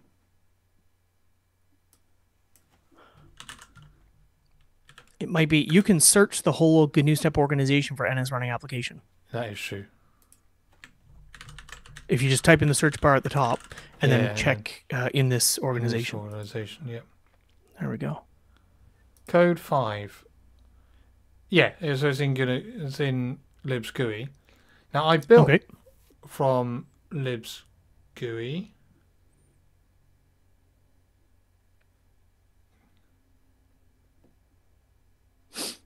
And if it's not there, and it does say fix me this whole class as a stub, I would really like it if that fix me was in a debug log. Yeah, that would be useful. It's like, because there are 3 ways to do it. One is to not stub them at all, so you get build errors. Another is to stub it, but just call does not recognize selector, so you get runtime crashes. And a third is to do nothing, so that you get incorrect behavior, but log. And the fourth is to actually do nothing, which is what they do. I would kind of put those, actually rank them in that order of preference, because then you get information as early as you can. Yeah, I would agree. Maybe that's a patch for possibly a future stream or homework. So why don't we look at the header file and see if it defines frontmost application at all? Yeah, well, okay, so that's on NS Workspace. Right, that is on NS Workspace. So we have NS running application, but we may not have frontmost application on NS Workspace. Yeah, no, I thought it was I'm totally okay with that being a stub too. I thought that was actually a category on here. So I think down at the bottom.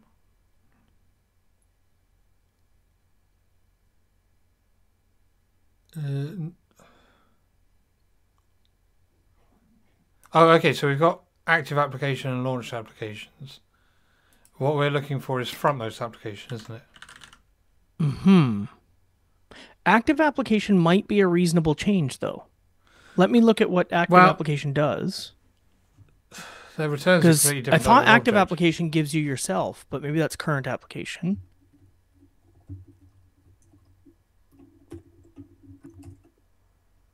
Active application is a dictionary, though. Yeah, so you're right that NS Workspace doesn't have frontmost application. Active application is deprecated, and you should use frontmost application or menu bar owning application instead. And it was deprecated in 10.11. Okay. So we want what we want to do is add frontmost application. Here it is. So NS Workspace as a category in NS running application.h that adds running applications, but that doesn't add frontmost application. Right. So we can add that property in NS running application.h.m in GNU GUI. And then that is a useful addition to, well, I mean, it's still a stub, but it is a more complete stub than the one they've got at the moment. Yes. Shall we add that in a header file locally just to get it to build? Oh no, absolutely. I'm not proposing that we do it in the GitHub editor and then pull. Yeah. What we can even do, which for even more localness, is we can add it as a category in here. Yep. And then we can move it out to GNU GUI when we realise that it works. Yep. And that can be homework. Yes.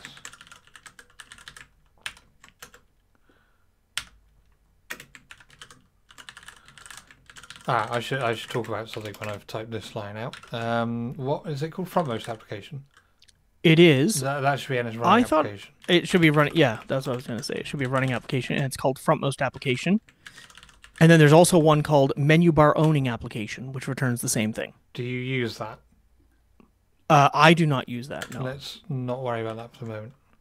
Yep. So what I was going to say here is the way that I would write, if this were my code, and it's not, it is destined for library code, I would write that as the selector, because this, if you don't give a return type, then it's implicitly ID, and I can tell from the fact that it says frontmost application it's going to return an application object. I don't need to be told what type it is. But that is such a non-idiomatic, a non-like Cocoa idiomatic style of writing that Xcode actually doesn't allow you to do that. And when you start auto-completing, it fills in all the brackets for you. Right. But again, I think that this is, it is just a question of, of preference, that a lot of people like to type out all their types and like to make sure the types are right. I'm used to a model of object-oriented design where I'm thinking about, should there be a capital M on frontmost? Is not what I'm thinking There should about. not. Okay. There should not. And that can return null for the moment. Where I'm thinking about, as Alan Kay said, the MAT, the interstices between the objects. So I'm thinking about the messages that are sent between the objects. I'm not thinking about the structures of the objects themselves. Like, I think about the structure of the object I am currently working on. So, that anti-RSI object. I was thinking about, why does this want to know about the frontmost event or the most recent event? Like, why does it want this timer? What are we going to do about that? But I don't think about what is the structure of this other object that it calls. I am perfectly happy to type all of my objects as ID and and use the messages I send between them to inform the collaboration between them. And again, as you said this earlier, this is something that works better in a sort of live image-based environment than it does in a compiled environment. Yeah, and this is not necessarily an object-oriented thing either. Functional programming came from Lisp, and Lisp does the same thing. You are expected to be in a live runtime environment. When I teach OO, I don't teach about the structure of the classes or the objects, because those come out in the wash. If you focus on so the way I always draw a graph on the whiteboard, and I say, okay, the nodes are objects and the edges are messages. And in most people are focusing on the nodes. I focus on the on the edges. And if you focus on the edges, the nodes build themselves. Yeah. Or they reveal themselves. And if you focus on the nodes, then the edges can be problematic and confusing. So I think this might build. Yeah, but we've said that like for 4 compiles now. So it did. Holy shit. That's what I was going to say. Yeah. Right. I was expecting to come up on further errors, although the rest of those files are very small. Course, so let's run it. We don't know whether it's going to work, and I'm going to be slightly unfair to you and say there are no unit tests.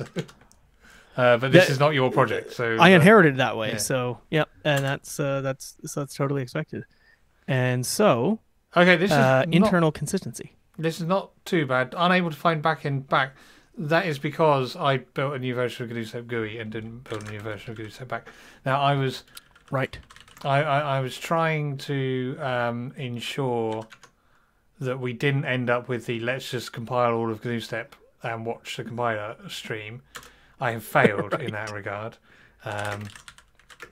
but we only have to build a small amount of GNU Step Live on a stream. Right. I'm chuffed that it built. So this is me too. I am impressed. I'm impressed with okay, it took 2 pull requests to get it to work, but it only took 2 pull requests to get the Xcode project reader to a point where it could build your Mac project. That is dead impressive. Yep. That is very impressive, and we spent a whole fucking stream going through GNU Step Makefiles, which I understand that they exist for a reason and so on, but this the build tool really improves life. Yeah.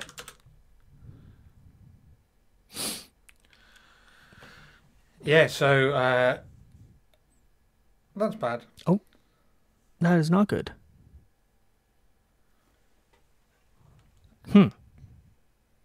So that is a linker problem in a subproject called GSC. It's complaining about pthread.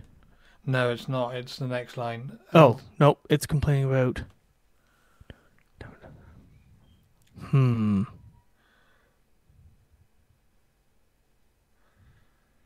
So, I'm kind of tempted to find GSC, find out what it is. Oh, it is a graphics contact. I was going to say, can we get away with not building that project? But it looks like it is building the context and graphics state.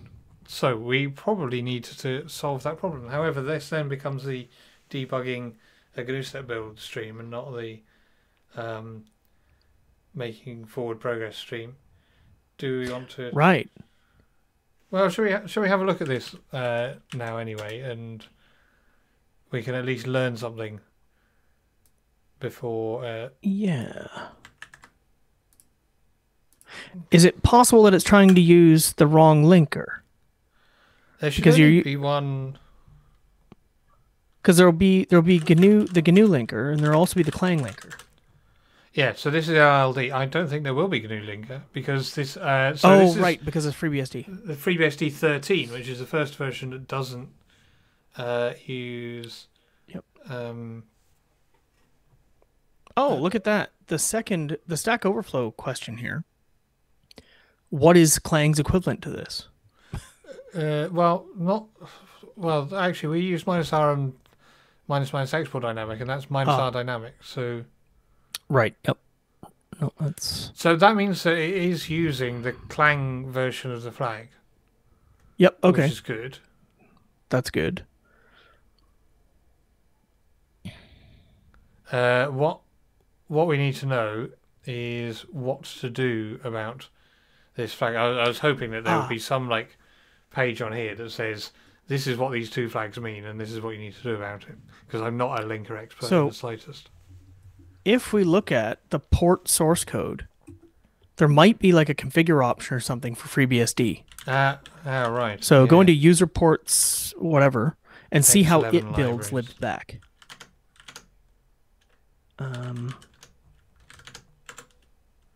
So what do we want here? The make file. GNU Step back, and we want the make file. Yep. And we want to see what is it passing to. What? That can't be right. Oh, you didn't CD. You asked. Yeah. Okay. You are right. There we go. Okay, so I'm going to assume we have all the libdepends because you've installed the package. Yeah. And so if we scroll down a bit, let's see here. The configure args, we didn't pass any of those. And and it says LLD unsafe, yes. Okay. So it's possible that LLD option is the money. What else do we have here? Nothing that looks And then some super other stuff that relevant. we don't. Yeah, so let's set the LLD on safe, yes, and build again. Okay.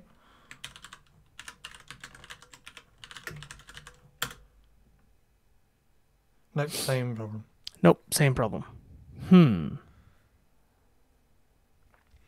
Now the weird thing is we've built a load of other stuff without this being a problem, which Right. tells me, like, I've built base and GUI, and however, like, build tool has done its thing, which means that it isn't the way that GNU Step Make has configured the compiler flags.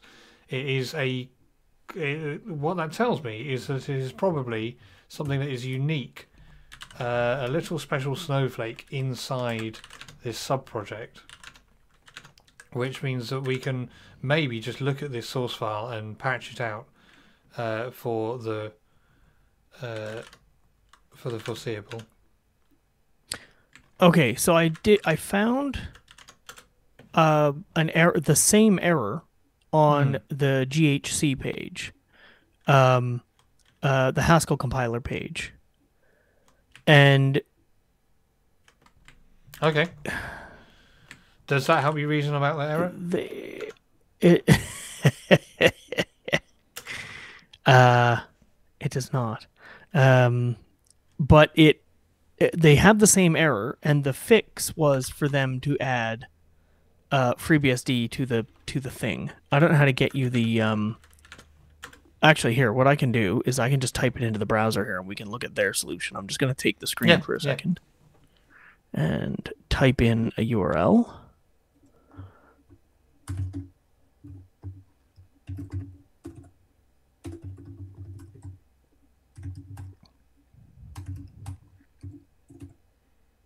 Oh, I can't get a fucking slash. It should be the key that is to the right, or sorry, to the left of right shift. Left of right shift. Oh, nope. No, it isn't. Okay, I can type it. There you go. There we go. I need another one. Another one. And again. And one more. I hope this is good content. Please like and subscribe. So this is the exact same error, and you can look at their fix to the make file, and it might help us reason about this problem. So I don't know anything about their make files, but they're saying they've got to check here to see if it's Solaris. And then they added FreeBSD to that check. Okay. And then their the export, the Solaris linker does not support export dynamic, and it doesn't need it. And so maybe we can change. No, I don't think we want to change how it's linking, because this should just work. Yeah, I mean, that's the confusing thing, is that I've already built a load of stuff with GNU Step Make, and I've used GNU Step Make from packages. I haven't rebuilt that. So it's possible that the GNU Step Make package for FreeBSD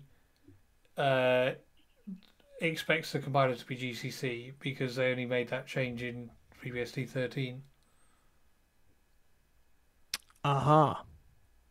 So we are. Let's pull. We're kind of at the end of the stream, and I think this sounds like rebuilding the entire world.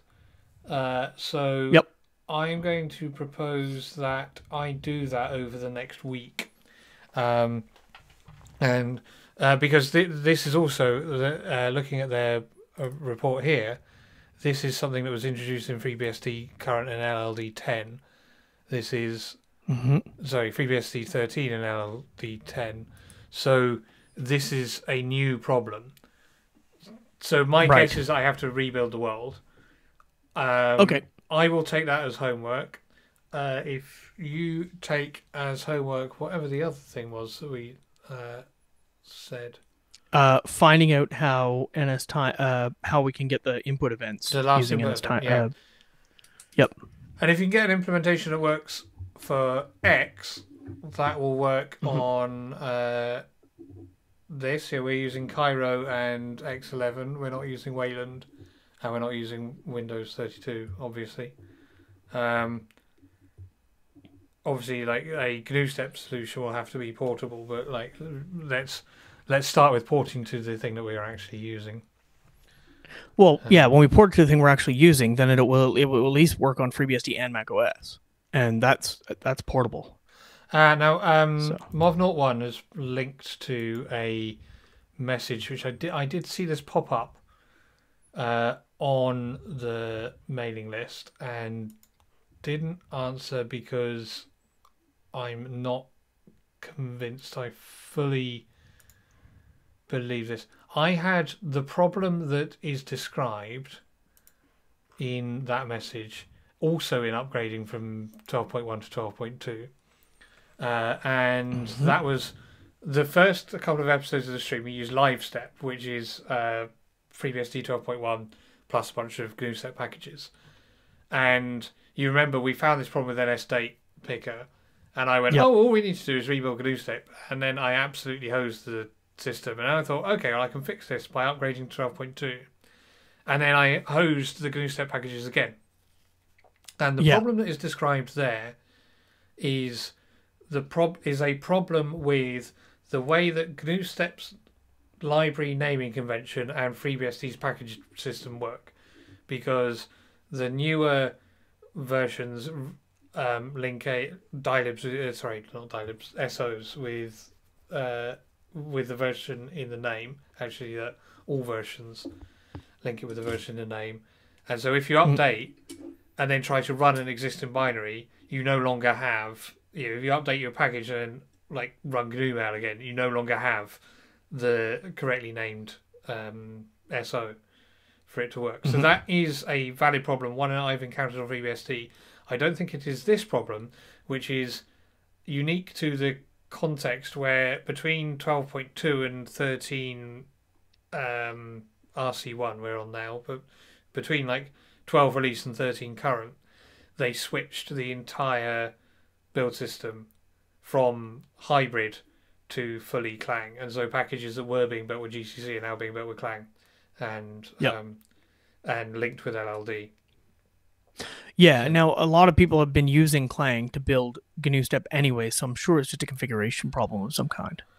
Yeah, absolutely. I expect that it's that the GNU step make was configured with GCC and then is being used to build binaries with Clang. It may be something as simple as Right. Okay. Last thing before we end, let's open our current changes because that is a good place to commit. So either commit or open a pull request. Oh yeah, no, we shouldn't commit this. I should copy that out into a collection of changes in. So Mov.1 says try updating your environment. That is what I'm going to do. Yep. I'm going to what I'm going to do is reconfigure GNU step make. Right.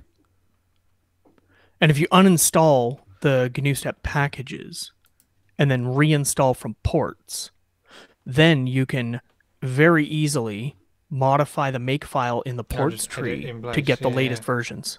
Right. Yeah, and that will give us, and then actually we have a pull request against FreeBSD ports to update the ports for GNU step. That is true. As long as the compilation steps haven't changed, the only thing you should have to change, right? So then the only thing we should have to change in that make file to update the ports to latest versions is change the name, the version number in the tarball, and the hashes that verify it. Okay. Yep. Nice. Okay. So, well, I will look into that. I will create a pull request on GUI just to add that that stub. Stub method, because that is a small but useful addition. I will try to have a working system, but I feel like we made some decent progress there. I mean, yeah, we It got from builds. Like, thing that yeah, doesn't that's build to thing that does fantastic. build. Hmm. Yeah, Hmm. so Mov.1 says after reinstalling, make sure you source GNU makes GNUstep.sh. Right. I do that and had done that in this session. I haven't like updated GNUstep make, but what I have updated is all of the other things. So Right. actually, yeah, why don't I just make sure that is up to date now. Yeah, so sorry, I did that without you being able to look at it, but I Yeah, same error. yeah, indeed. So Yeah. I did Okay. make sure that I had sourced the latest version, then build it, and got the same error. So there is something I need to look at. I will do that off camera. But thank you everyone who has contributed in chat. It is one of the things that makes these streams really helpful, is that we get to learn from the people in the chat, and we get to have some fun discussions on the way as well. Well, fun for us, hopefully for you too. So yes, thank you for being here with us. Please like and subscribe. Please like and subscribe. Okay, well, on that bombshell, I am going to call it. Thank you very much, everyone. We will see you again same time next week. Thank you, Zoo.